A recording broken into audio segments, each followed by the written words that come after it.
Perezida Felix Antoine Tshisekedi Chilombo mu gihe akomeje kugira uruzinduko muri Angola, ngira ngo murabizi neza ko mu minsi ishize yakoreye ingendo ebyiri zikomeye cyane muri Angola, aho adashaka gukomeza ibiganiro na M23 ikatari nyuma yuko yabonye ko yatsinzwe mu buryo bwa diplomasi. Tayari yagiye kuvugana na papa we Lourenço, aho baganiye ku bijyanye no kuba yaganira na M23 muri Angola. Ibi rero bikaba byaje gutuma ubu M23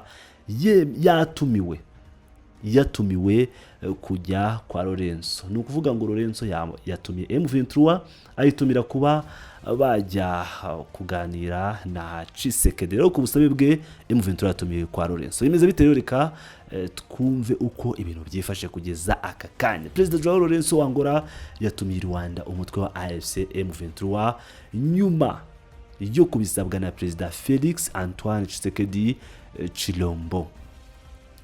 Uyu akaba ari Perezida wa Repubulika Iharanira Demokarasi ya Kongo. Ibyo byo murabizi. Chilombo rero yasabye Lourenço gutumira AFC M23 muri iki cyumweru ubwo yagiraga ingendo ebyiri i Rwanda zasize abonanye na akanaganira na Perezida wa Angola. Amakuru avuga ko Perezida wa Repubulika ya Demokarasi ya Kongo yitabaje Lourenço ngo amufashe kumuhuriza mu biganiro bigamije gukemura ibibazo bitandukanye byugarije igihugu cye, by'umwihariko icy'umutekano muke mu burasirazuba bwa Kongo n'abantu batandukanye barimo n'abatavuga rumwe n'ubutegetsi bwe. Mu Tshisekedi yifuza ko baganira harimo AFC M23 imaze imyaka 4 iri mu ntambara n'igihugu cye. Umunyamakuru Steve Wembi yatangaje ko abanyapolitiki ba mbere bamaze kwakirwa i Rwanda.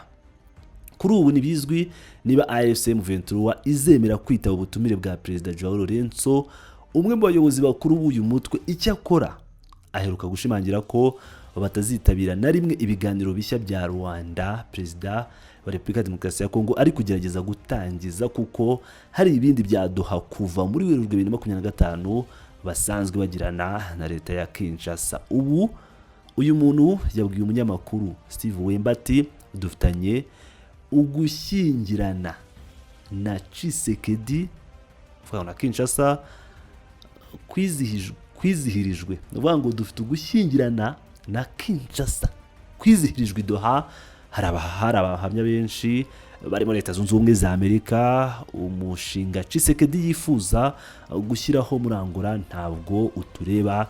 Niba yifuza uruhare rwacu azatangaze gatanya ku mugaragaro n'iherezo rya Doha.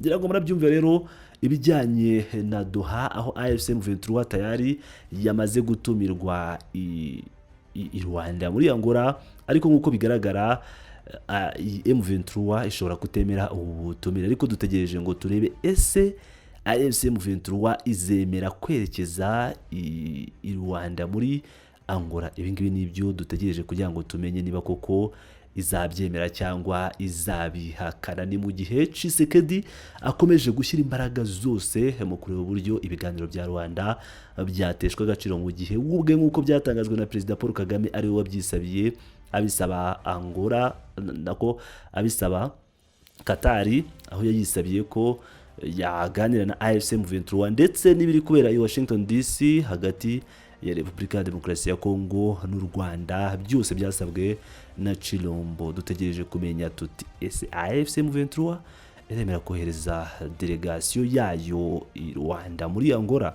Ibyo nibyo dutegereje, ariko ntabwo turabibonera igisubizo cya nyacyo. Ibi byose mu gihe biri kuba AFC M23 ikaba yatanze igisubizo ku barota guhindura ubusa ibyimaze kubaka. Umutwe wa AFC M23 ukaba kurinzira ku murima abarota guhindura ubusa ibikorwa umaze gukora mu bice wabohoye.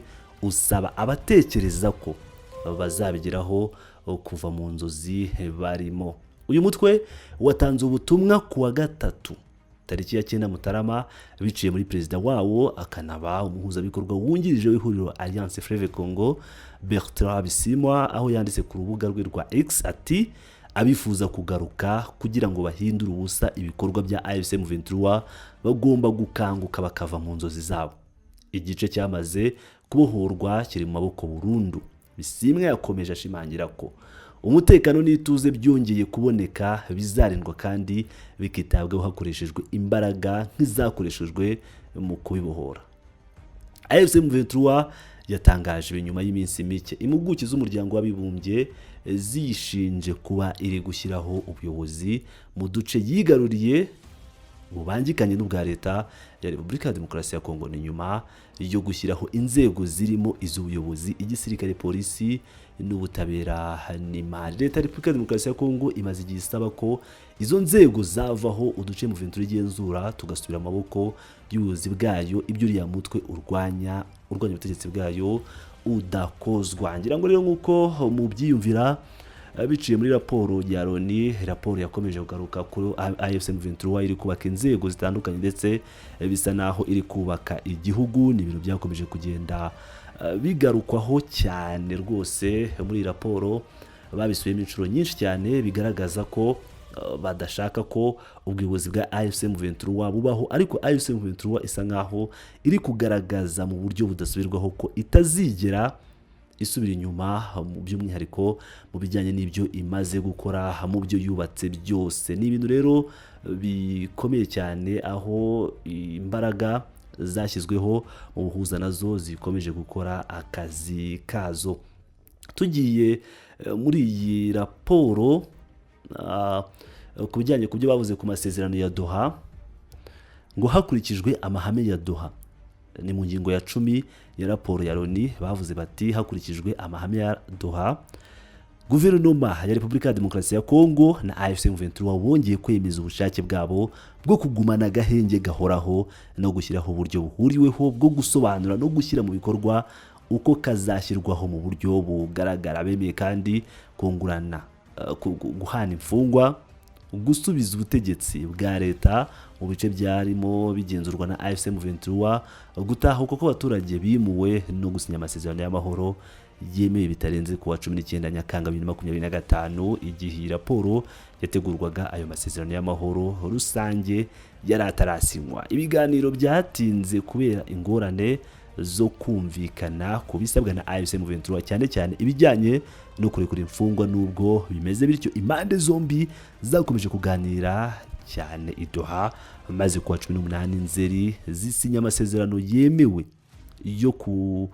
yo guhana imfungwa mu rwego rw'ingamba zo kubaka icyizere. Kuwa 14 Ukwakira impande zombi zasinyanye amasezerano ashyiraho uburyo bwo gukurikirana no kugenzura iyubahirizwa ry'agahenge CCLF. Ni ibintu byinshi rero bagarutseho muri raporo, yaba ibijyanye n'inzitizi zijyanye n'inzira y'amahoro zihari, yaba ibijyanye no kuba FDL ikomeje gukorana na guverinoma mu buryo, yaba amatangazo bashyize hanze bigaragara ko atazigera ashyirwa mu bikorwa. Ni ibintu byinshi cyane bagarutseho, ariko AFC M23 iri ku ijambo rimwe iti ntituzigera na rimwe tuva ku gataka kacu, tuzigera dukura ikirenge hano Goma, ntituzigera dukura ikirenge hano i Bukavu. Ibyo tuzaganira tuzabiganira, ariko umutekano w'abaturage ube garantise, uboneke kandi ku bwacu.